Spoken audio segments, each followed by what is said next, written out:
Why is leadership development not working for you? Despite spending so much time, effort and money, lots of other resources providing this, we tend not to see much difference, and return on investment conversations seems to go on and round in circles. Here's a few key stats for you that I found. £53 billion was spent in the UK on training in 2024.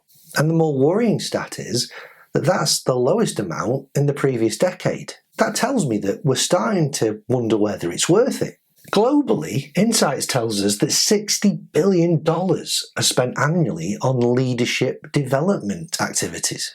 Now that's specifically leadership training. Despite that, 82% of managers start off that stepping into management journey without any formal training. And 77% of organisations admit they're failing their leaders when it comes to preparing them for that next step in terms of the leadership development that they offer. Now the good news is we're doing all the right things.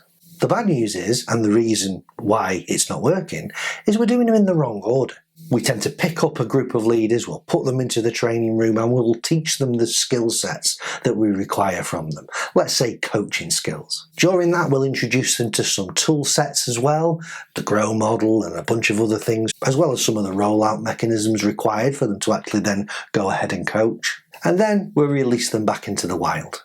Where the momentum seems to stop is when the novelty wears off and the real work kicks back in. When the real challenges that stopped us coaching and having great conversations in the first place hit back home and do the same thing again. And we then sit back and question the mindset of those leaders. We hear ourselves say things like, why aren't they doing it? We've trained them, we've paid for this program, and they're not coaching still. Why not? It's no wonder we then don't want to train them on anything else. But if we spin that around, and instead of skill set, followed by tool set, followed by mindset, we start with the mindset. And when I say start with mindset, we start with the conversations that really matter. Why even bother with leadership development? What is your role as a leader? What's the sort of stuff that's going to get in the way of this when you return? What's the reason why this is a complete waste of time? Or what are the things that are going to really stop it happening once we get back into the groove of work? Culturally, what are the things that are going to get in the way?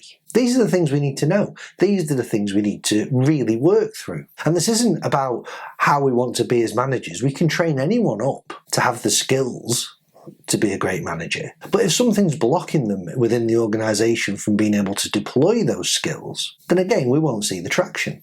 Equally, unless we really focus on why those skills are important, for example, we want people in our organisations to feel a certain way, then the motivation to deploy them just simply doesn't rise to the top. So my challenge for you today is to take a look at your leadership learning modules and initiatives. Are they starting with skill set, introducing a tool set, and then we're questioning their mindset? We're leaving them to try and deploy them themselves in the workplace? And where instead could you start with a mindset conversation about all the reasons why this is absolutely needed, the reasons why we cannot afford not to do this stuff, why these skills and tools are essential to the future of the organisation, that gets them to a point where they absolutely want to co-create and learn the tool sets and the skill sets together to make that an operational reality.